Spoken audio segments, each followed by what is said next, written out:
마태복음 본문에서 우리를 시험에 들게 마시고 다만 악에서 구하옵소서 하고 예수님께서 기도를 가르치셨는데, 이 내용이 누가복음 11장에서는 그냥 우리를 시험에 들게 마옵소서 하고 끝을 맺습니다. 내용이 서로 다른 것 같지만 누가복음은 그 내용을 축약하고 있고, 마태복음은 그 내용을 좀 더 깊이 설명하기 위해 누가복음보다는 더 긴 주기도문의 내용을 우리에게 소개하고 있죠. 우리를 시험에 들게 하지 마시고에서 시험 또는 유혹이라는 이 단어는 복음서 공관복음이라고 말하는데요. 복음서에 총 9번 나오는데 대부분 예수 그리스도와 관련하여 나오는 그런 단어입니다. 실제로 예수님도 그 시험을 받으셨어요. 그리고 예수님께서 공생의 모든 사역 중에 예수님은 그 시험과 유혹을, 아주 그 끈질긴 유혹을 견디셔야만 했습니다.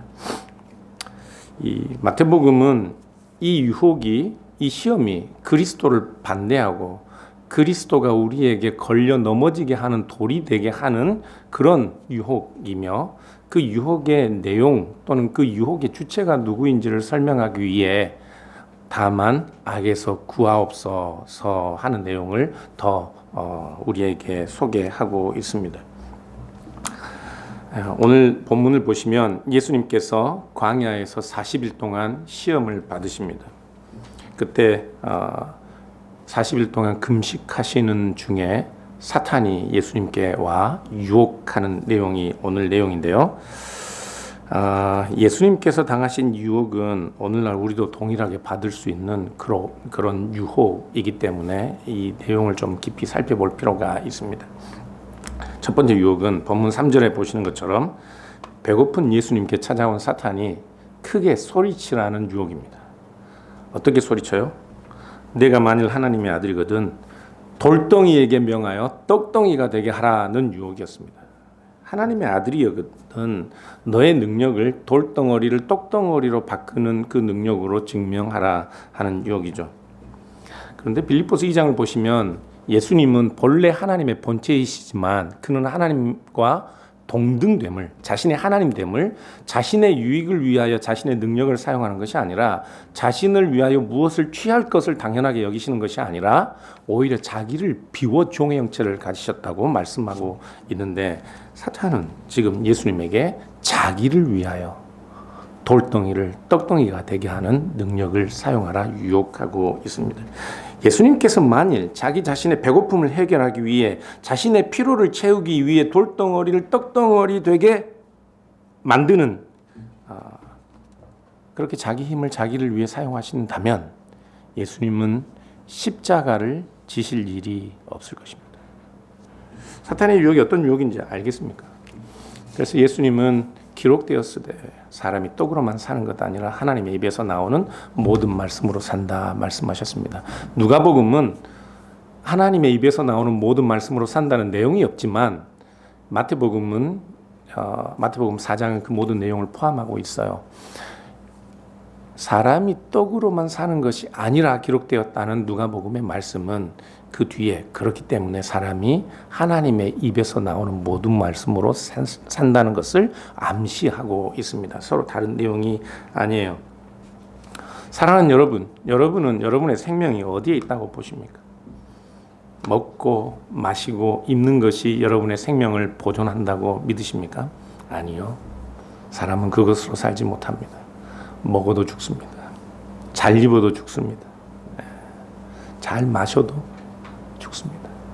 그러나 하나님의 입에서 나오는 모든 말씀과 그리스도를 통한 생명의 떡은 우리를 영생에 이르게 합니다. 이 첫 번째 시험에 성공하지 못한 사탄은 5절에 보는 것처럼 예수님을 지극히 높은 산으로 데리고 올라가서 천하만국을 보여줍니다. 그리고 말하기를, 야, 어차피 하나님이, 너의 아버지이신 하나님이 이 세상을 다 나에게 주셨으니까 잠시 동안이지만 만약에 너가 나에게 절하면 내가 그냥 이 세상을 다 너에게 줄게. 그러니 나에게 엎드려 경배하라. 그렇게 유혹합니다. 예수님은 실제로 참된 왕으로 이 세상에 등극하기 위하여, 참으로 하나님이 다스리시는 하나님의 통치를 세우시기 위하여 이 땅에 오셨습니다. 그런데 지금 사탄은 그 하나님의 예수 그리스도를 통한 주권과 왕적 통치를 너에게 물려주겠다 이야기하고 있습니다. 그렇게 유혹하고 있어요. 그런데 지금 이 사탄은 예수님이 가져오실 그 하나님의 나라, 그 하나님의 주권적 통치는 십자가를 짐으로써 우리의 모든 죄를 사하심으로써 얻는 통치이고 하나님의 주권적 다스림인데 그 길이 아니라 쉬운 길로 가라 유혹하고 있는 겁니다. 내가 이거 다 줄 테니까 나에게 절하라. 예수님께서는 주 너의 하나님을 경배하고 다만 섬기라, 그렇게 성경에 기록되어 있다고 말씀하고 그 유혹을 물리치십니다. 우리 주님께서는 비록 본인이 하나님의 아들이시지만 우리 주님도 하나님을 하나님으로 경배하듯 하나님께서 원하신 뜻을 따라 십자가를 지실 것입니다. 사탄이 더 이상 예수님에게 못해 볼 것을 알고 마지막 시험을 합니다. 그것이 9절에 보는 것처럼 예수님을 거룩한 도시 예루살렘의 가장 높은 곳에 세웁니다. 예수님은 자기 자신을 위해 능력 사용하기를 포기하고 결국에는 십자가를 짐으로써 하나님의 통치를 가져오기로 작정하셨는데 사탄은 그렇다면 네가 십자가를 지고 십자가에서 죽을 각오를 하고 있다면 진짜로 네가 십자가에 죽은 후에 하나님이 너를 살려주는지 미리 시험해보자 하는 시험을 하는 거죠. 하나님을 의심하도록 유혹합니다. 높은 곳에서 떨어져 보고 네가 십자가에 죽는 것처럼 한번 너 목숨을 먼저 포기해보고 과연 하나님이 너를 보호해 주시는지, 그래서 십자가에 내가 죽어도 다시 하나님이 너를 살려주실 것인지 한번 시험해보자 미리. 그래서 뛰어내려라. 내가 만일 하나님의 아들이거든 천사들이 내 발이 돌에 닿지 않게 하실 것이다. 그렇게 유혹합니다. 예수님께서는 사탄에게 주 너의 하나님을 시험하지 말라 그렇게 호통을 치셨습니다. 여러분은 어떠세요?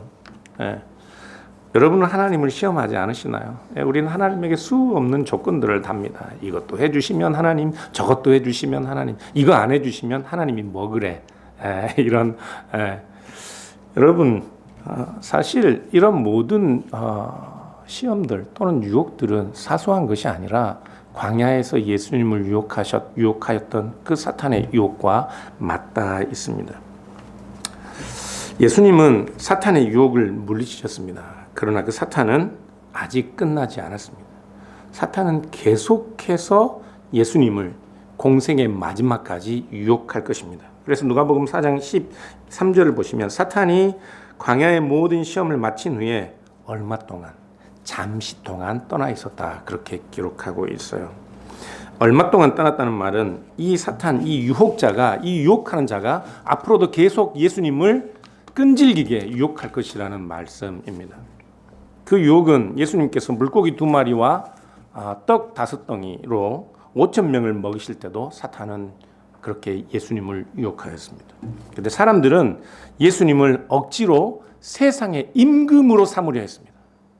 세상의 임금으로, 마치 사탄이 높은 산 위에 올라가 나에게 경배하면 너에게 이 모든 세상 만국을 주겠다 유혹하였던 것처럼 예수님의 능력을 본 이스라엘 사람들은 예수님을 왕으로 삼으려 하였던 것이죠.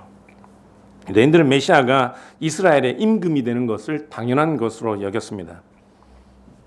그러나 예수님은 유대인들이 세우는 정치적인 왕, 그 유혹자가 예수님에게 제안했던 그런 만국의 통치자가 되는 것이 아니라 그 일을 위하여 자기 자신의 능력을 증명하려는 사탄의 첫 번째 유혹을 거절하셨던 것처럼 예수님은 사람들의 유혹을 거절하십니다. 예수님께서 만일 유대인들이 세우는 정치적 왕으로서의 메시아가 되는 것을 자신에게 마땅한 길로 여겼다면 그것은 사탄의 첫 번째 유혹, 돌덩어리를 떡으로 만들기 위하여 자신의 배고픔을 면하게 하는 자기 능력을 증명하는 그런 유혹과 같은 유혹이었을 겁니다. 사탄이 예수님을 유혹했던 그 두 번째 유혹처럼 사람들은 사탄이 세상을 다스리는 그 동일한 원리 앞에 예수님이 굴복하기를 원했던 것이죠. 우리의 왕이 되어 저 로마와 전쟁하여 이스라엘의 제국을 세워달라. 또한 그 유혹은 사탄이 예수님을 세 번째 유혹했던 것처럼 하나님의 방법이 아니라, 자기를 비우는 길이 아니라, 십자가를 지는 길이 아니라 쉬운 길로 가는, 힘과 자기 능력을 의지하고 가는 그런 손쉬운 길로 가는 것이었습니다. 그래서 예수님은 도망치듯 사람들의 눈을 피해 갈릴리 호수를 건너야 했습니다. 누가복음 8장 26절 이하를 보시면 예수님이 거라사 지방에 귀신 들린 사람을 만납니다. 예수님께서 그 귀신 들린 사람에게 사람을 대면하시면서 귀신에게 너의 이름이 무엇이냐 묻습니다. 그때 귀신은 자신의 이름이 군대라고 대답합니다. 군대. 여기 나오는 군대라는 단어는 레기온이라는 헬라어인데요. 이 레기온이라는 말은 로마의 가장 큰 부대 단위를 일컫습니다. 4,000명에서 6,000명 이상 되는 큰 저는 군대를 안 다녀와가지고 군대 다녀오신 분들 보면 제일 큰 그 부대 단위가 사단인가요? 군단. 예. 그 레기온은 그 군단을 가리키는 용어입니다. 6,000명 정도 되는 로마 군대. 성서학자들에 의하면 이 거라사 지역에 로마 군인들이 주둔하고 있었습니다. 그래서 갈릴리 지역에서는 이 로마 군인들의 식량을 위해 돼지를 사육하고 있었다고요. 유대인들의 율법에 의하면 돼지는 부정한 짐승이어서 유대인들이 사육할 수 없지만 그 지역에 주둔하고 있던 군단, 로마 군인들을 위해서 돼지를 사육하고 있었던 겁니다. 그 돼지떼에 들어갔던 예수님께서 거라사 광인에게 명하여 빠져나온 그 귀신이 그 돼지떼에 들어갔던 그 귀신의 이름이 군대인 것은 그 당시에 로마인들이 레기온의 힘으로, 군대의 힘으로 모든 세상을 다스리고 정복하고 유지하려는 그런 로마의 정신을 묘사하고 있는 것이죠. 예. 돼지떼에 들어갔던 귀신의 이름이 레기온이었던 것은 로마인들뿐만 아니라 유대인들마저도 이 로마에 대한 적개심으로 그 적개심에 불타서 로마와 전쟁하여 군대 귀신 들린 자처럼 통제 불가능하게 로마와 전쟁하려는 그 불탄 의지가 바로 유대인들의 그 레기온 정신, 그 귀신 들린 것처럼 그런 상태를 묘사하는 것이라고 말할 수 있습니다. 로마인들도 통제받는 억압받는 유대인들도 이스라엘 사람들도 모두가 다 레기온 정신에 사로잡혀 있었습니다. 힘과 권력과 무력과 군대의 힘으로 그들의 생명을 부지하고 그들의 평화를 유지하려는 그런 정신. 마태복음 26장을 보시면요, 유대 병사들이 예수님을 잡으러 옵니다. 그때 베드로가 대제사장 종 말코의 귀를 자르죠. 그때 예수님께서 하시는 말씀이 있어요. 26장 53절을 보면 너는 내가 내 아버지께 구하여 지금 12군단 더 되는 천사를 보내시게 할 수 없는 줄로 아느냐. 이때 12군단에서 군단이 귀신, 내 이름인 레기온입니다. 거라사 광인에게 들어갔던 귀신의 이름이 군단인 것처럼 이스라엘 백성들은 그 군단의 힘을 믿고 로마를 압제하는 로마를 정복하고 하나님의 통치를 가져오려고 했고, 지금 예수님을 따르던 자들마저도 예수님이 12영 더 되는 군단의 힘을 통해 돌덩어리를 떡덩이 만드는 자기의 유익을 위하여 자기의 능력을 발휘하는 예수 그리스도의 힘을 통해 하나님의 통치와 하나님의 나라를 세우고자 하는 유혹으로 예수님을 도전하고 있었던 겁니다. 온 세상을 군대의 힘으로 다스릴 수 있다고 믿는 로마인이나 그들에게 저항하는 유대인들 모두 군대의 힘, 군단의 힘, 레기온의 힘을 믿는 그런 정신에 사로잡혀 있었습니다. 오늘날도 다르지 않습니다. 유대인이나 팔레스타인이나 러시아나 우크라이나나 중국이나 미국이나 세계의 모든 나라들이 이 레기온을 통해, 군대의 힘을 통해 자신들의 평화와 복지와 번영을 유지할 수 있다는 이 레기온 정신에 사로잡혀 있습니다. 거라사 광인이 귀신에 들린 것처럼. 나라들마다 많은 교회들이 있습니다. 같은 하나님의 이름을 부릅니다. 우크라이나, 러시아, 이스라엘, 팔레스타인도 같은 여호와 하나님의 이름을 부르고 있습니다. 성도들 하나님의 이름을 부르고 믿는 사람들이 세상의 모든 높은 요직에 다 앉아 있습니다. 그럼에도 불구하고 교회는, 사람들은, 이 세상은 이 시험과 이 악으로부터 자유롭지 못합니다. 예수님 이후에 60년, 70년대 유대 땅에서 심각한 대로마 항쟁이 일어납니다. 이 일로 인하여 예루살렘 성이 아주 전멸하게 되죠.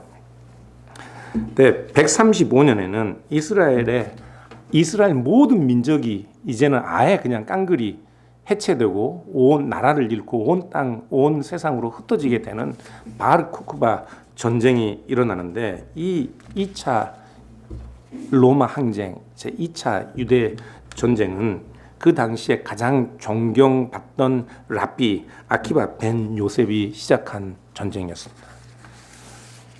아키바 벤 요셉. 이 랍비는 민수기 24장 17절에 나오는 야곱의 아들 중에서 별이 나올 것이라는 그 말씀을 메시아에 대한 예언으로 믿고 시몬이라는 사람을 별의 아들 바르코크바라는 이름을 붙여서 대로마 항쟁을 일으켰던 것입니다. 유대 전쟁, 유대인들이 일으켰던 모든 반로마 항쟁은 하나님 나라가 이 땅에 이루어질 것이라는 그 기대로 일으킨 전쟁이었습니다. 그런데 무슨 능력으로요? 레기온의 힘으로, 군대의 힘으로, 무력의 힘으로, 돌덩어리를 떡덩이 만드는 힘으로 그렇게 하나님의 통치를 이 땅에 가져올 것으로 믿었던 그런 강렬한 신앙 운동에서 비롯된 유대 전쟁들이었습니다. 예수님께서는 온 유대가 그렇게 귀신 들린 것 같은, 군대 귀신 들린 것 같은 그 악을 대면하시면서 그 악의 정체와 그 배후에 그들에게 진정한 원수가 누구인지를 말씀하기 위하여 우리의 기도 중에 우리를 시험에 들게 하지 마시고 다만 악에서 구원하옵소서 하고 기도하게 가르치던 것입니다. 저는 한국의 많은 근본주의, 아니면 미국도 마찬가지로 전 세계 많은 기독교인들이 마치 전쟁이라는 것이 하나님의 뜻을 이루는 것처럼, 아니 마치 요즘 종말론에 대한 심각한 사람들의 기대가 있는데, 마치 저 이스라엘 땅 중동이나 아니면 아시아 어느 지역에 아마겟돈 전쟁이라는 것이 일어나서 마치 그것이 하나님의 뜻을 이루는 것처럼 그렇게 생각하는 많은 사람들이 있는데, 모든 사람들이 그런 종류의 광기에 사로잡혀 있는 것을 보면 우리는 악이 무엇인지, 이 세상 오늘날 우리를 유혹하는 악의 정체가 무엇인지 아직 잘 모르고 있는 것 같습니다. 예수님은 십자가를 질 때가 다가오자 마음이 몹시 괴로웠습니다.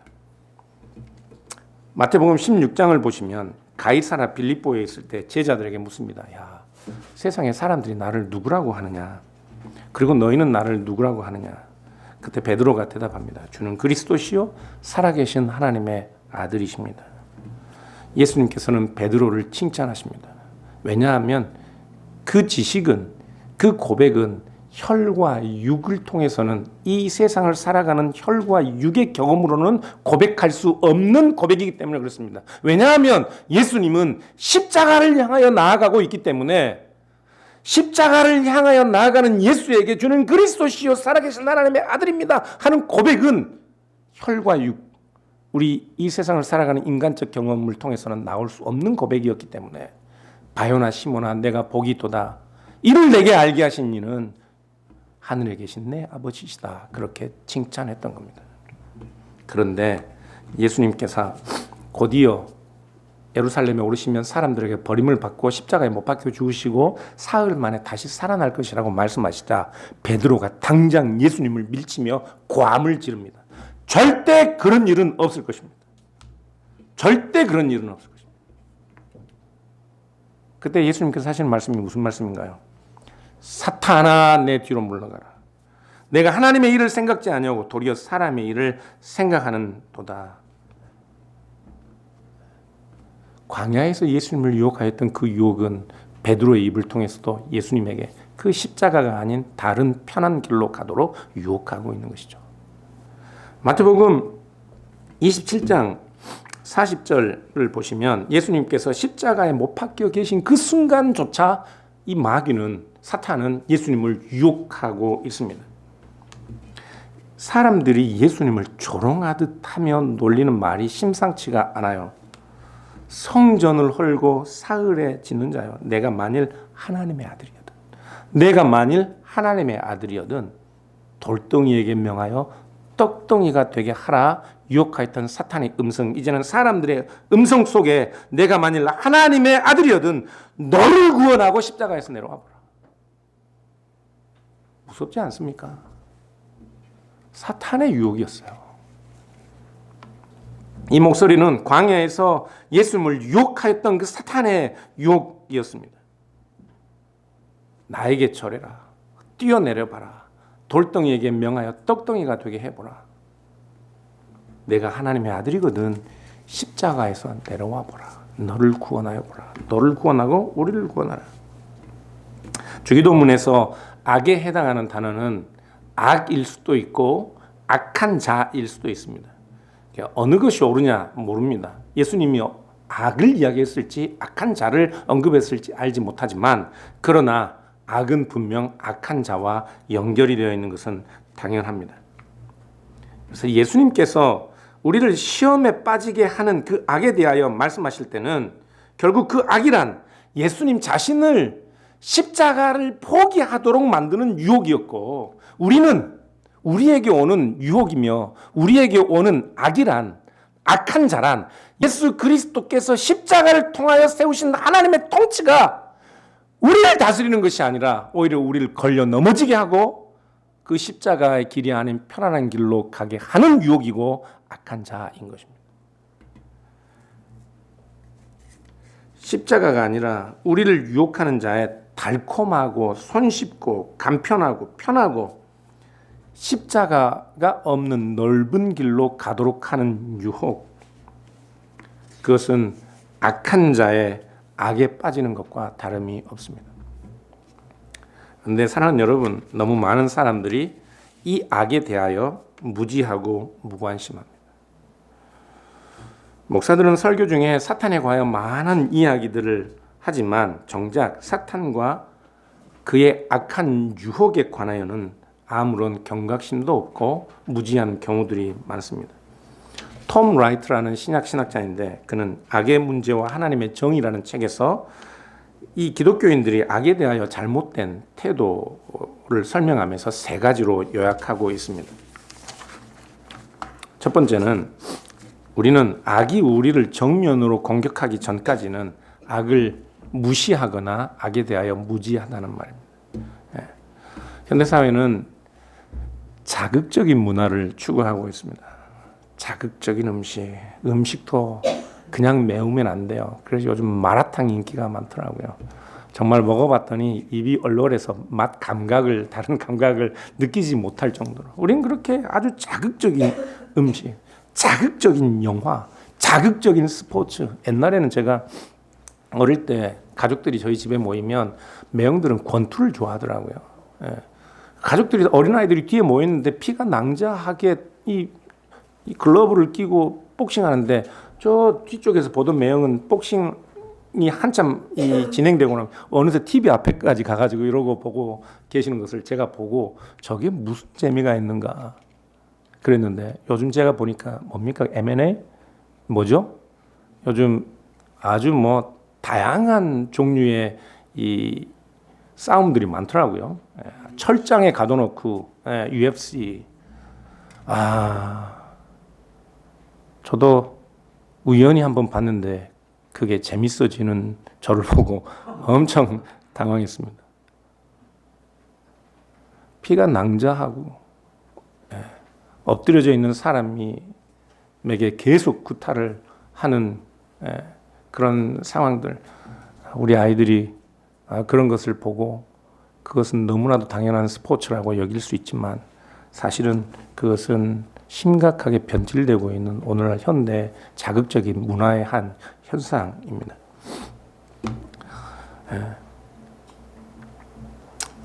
오늘날 우리 모든 문화들은 인간의 감각적인 욕구를 채우기 위한 모든 수단들을 다 강구하는 것 같습니다. 그래서 잘 모르겠어요. 도대체 이 끝이 어디인지. 이 끝이 어딘지를 모르겠습니다. 제가 공부하던 암스테르담, 네덜란드는 오래전부터 마리아나가 합법적이었습니다.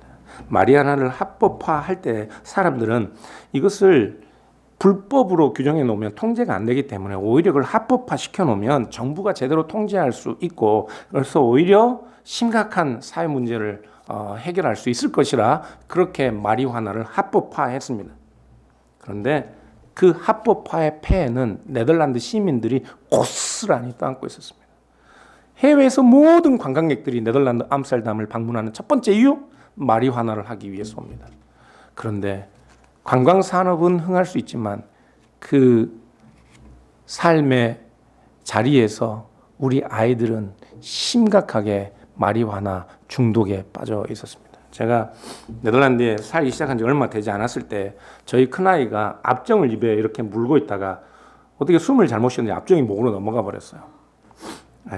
정말 제가 숨이 멎을 것 같더라고요. 애가 이게 압정이 목에 걸려가지고 캑캑거리고 말도 안 나오고 쉰목소리가 나오는데 이놈이 곧 죽을 것 같아요. 그래서 이번에 결혼한 아들 녀석인데 살아있어요. 네. 그래서 911에 전화했더니 네덜란드는 프라이머리 닥터가 허락을 해줘야 911을 부를 수 있어요. 앰뷸런스를 부를 수가 없어요.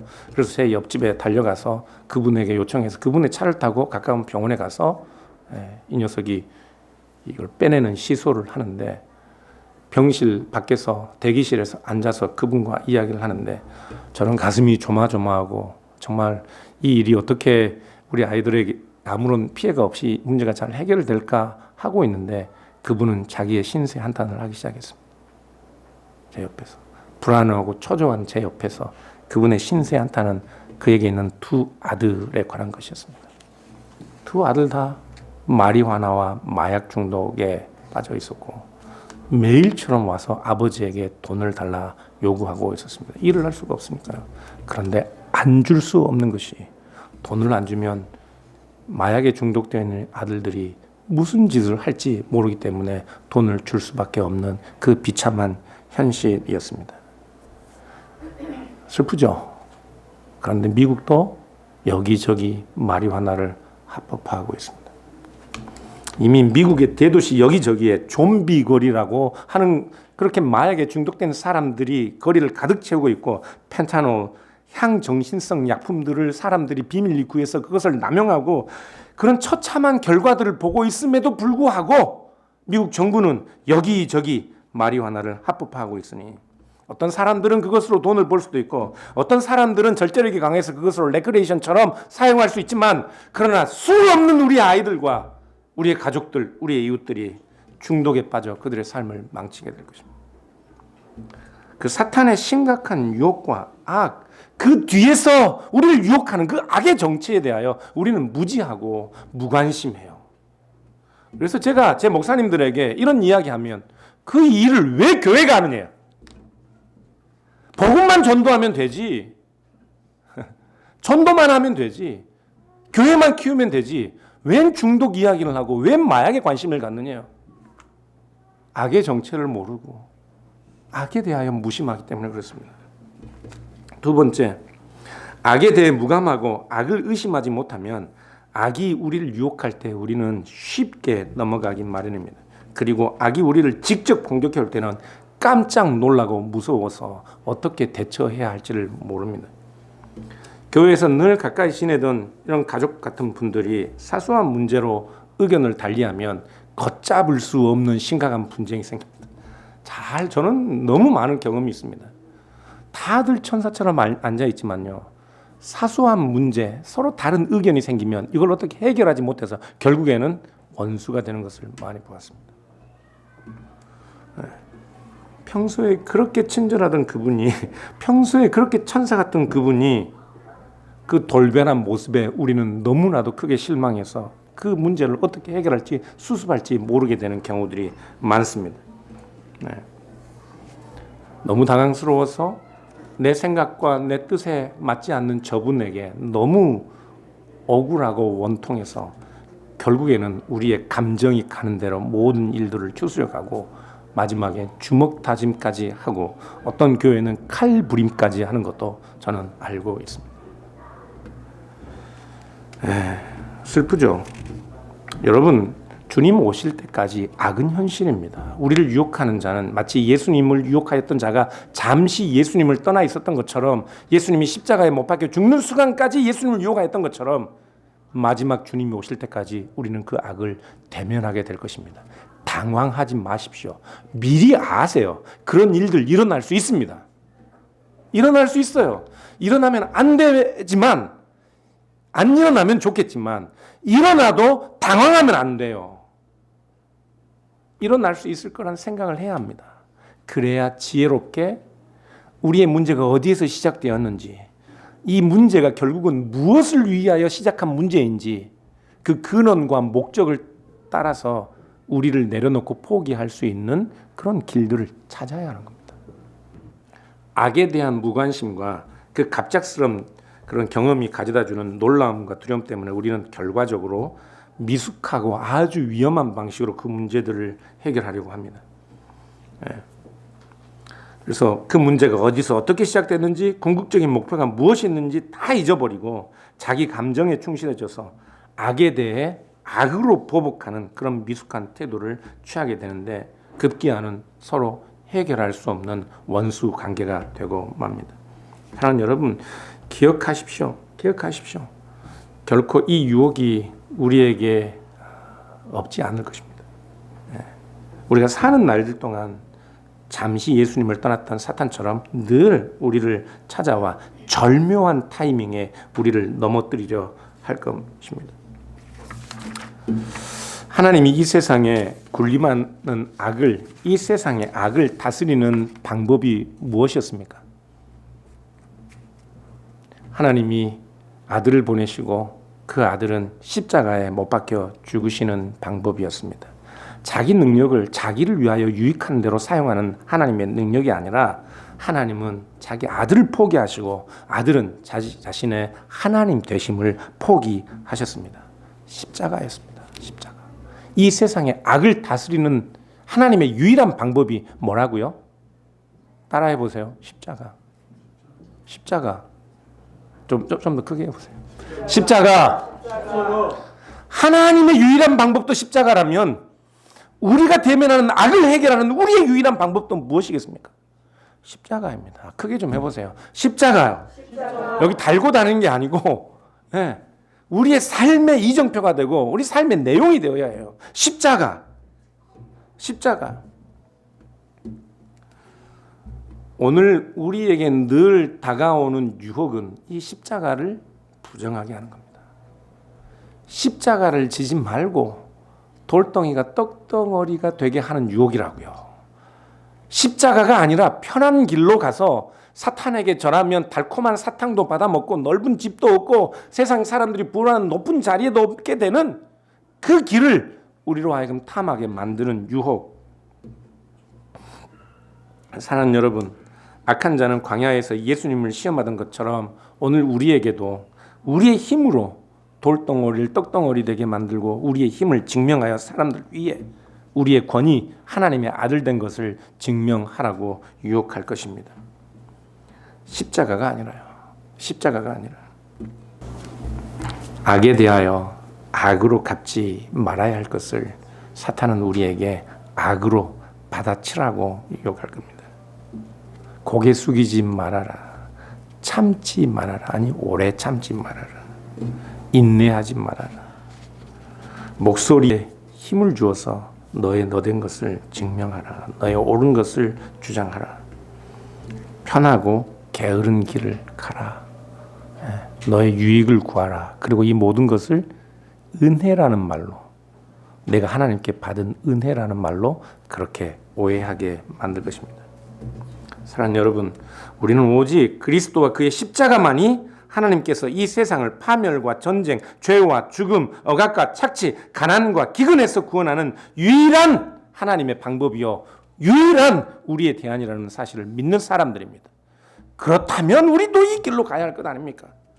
주님께서 시험에 들게 마옵시고 다만 악에서 구하옵소서 하고 기도하게 하는 것은 우리로 하여금 이 악이 우리를 유혹하는 그 길이 아니라 예수 그리스도께서 지신, 예수 그리스도께서 십자가를 통해 가져오신 그 하나님의 나라를 섬기고 복종하라는 우리의 다짐이고 고백을 요구하시는 기도라고요. 그러니 사랑하는 여러분, 그 길로 가시겠습니까? 십자가를 지시겠습니까? 이 길 외에는 우리가 갈 길이 없습니다. 이 길 외에는 우리가 하나님 자녀된 것을 증명할 길이 없다고요. 이 길 외에는, 십자가를 지는 길 외에는 우리가 예수 그리스도께서 세우신 하나님의 통치, 하나님의 나라를 사는 방법이 없습니다. 없습니다. 높은 자리에 올라가지 말라는 말 아닙니다. 성공하지 말라는 말 아닙니다. 부자 되지 말라는 말 아닙니다. 가난이 미덕이다라는 말 아닙니다. 여러분이 어떤 삶의 자리에 있든지 여러분들이 져야 할 십자가가 있습니다. 높은 자리에 서면, 부유하면 그만큼 더 많이 고개를 숙이고 그만큼 더 낮아져야 하는 것이고, 가난하고 배고픈 자리에 있어도 그만큼 더 큰 용기와 소망과 믿음으로 견디고 비굴하지 않게 살아야 하는 것이라고요. 그것이 오늘 우리가 시험에 들지 않게 하시고 다만 악에서 구하옵소서 하고 기도하는 내용입니다. 이 기도를 함께 할 수 있기를 주님의 이름으로 부탁을 드립니다. 기도하겠습니다. 하나님 아버지,